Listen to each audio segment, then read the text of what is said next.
வணக்கம்டா மாப்பிள்ள. என்னடா இவன் புதுசா என்னைக்கு இல்லாம பட்டைய போட்டு வந்து உக்காந்துருக்கான் அப்படின்னு சொல்லி நினைப்பீங்க. நினைச்சுதானே ஆகணும். அதுக்கு தானே இப்படி வந்து உக்காந்துட்டு இருக்கோம். உடனே ஒருத்தன் கமெண்ட் பண்ணுவான், எந்த துணியை ப்ரோ நினைக்கிறது அப்படின்னு சொல்லிட்டு. இந்த மாதிரி காமெடியெல்லாம் அவாய்ட் பண்ணிடலாம். ஓகே, இப்போ நம்ம மறந்துட்டியா?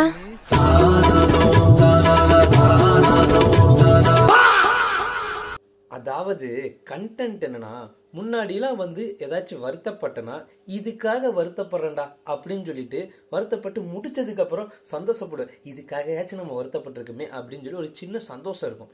இப்போ எல்லாம் எதுக்காக வருத்தப்படுறேன்னே தெரியல. என்ன கர்மாந்திரம் இருக்கு வருத்தப்பட்டு உட்காந்துருக்கனே தெரியாம வருத்தப்பட்டுட்டு இருக்கிறேன். அதாவது ஒரு காரணம் இருக்கும்ல, இதுக்காக வருத்தப்படுறேன்டா அப்படின்னு. அந்த காரண கர்மமே தெரிய மாட்டேங்குது. நான் பாட்டு உட்காந்து ஃபீல் பண்ணிட்டு இருக்கிறேன். ஒரு நாள் ரீல்ஸை பார்த்துட்டு, சோகமான ரீல்ஸை பார்த்துட்டு அதை வரி தூக்கி ஸ்டோரியில் வரி வைப்பேன். சரி, ஸ்டோரியில் வச்சோமே, எவனாச்சு மச்சான் ஃபீல் பண்ணாத, நான் பார்த்துக்கிறேன், நம்ம பார்த்துக்கலாம் அப்படின்னு எவனாச்சும் போடுவானான்னு பார்த்தா எல்லாரும் பார்த்து லைக் பண்ணிட்டு போகிறானு. ஆட்டினோடு ஆட்டின் ஆட்டின் ஆட்டினோடு. ஏண்டா டேய், ஒருத்தன் உட்காந்து ஃபீல் பண்ணிட்டு இருக்கிறேன். எனக்குன்னே வருவீங்களாடா? ஏன்ட்ட சரசம் பண்றக்கே ஓட்டாப்பே உங்களை பெற்றுறாங்களா?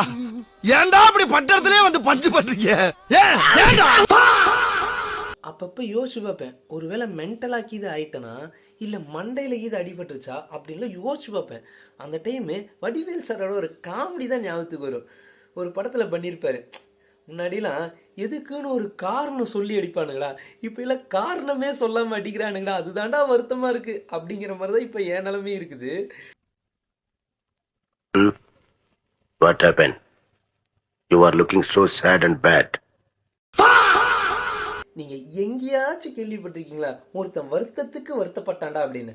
அந்த வருத்தத்துக்கு வருத்தப்பட்ட லூசுப்போ நான் தான், வேற யாரும் இல்ல, நான் தான். பைத்தியக்காரப்ப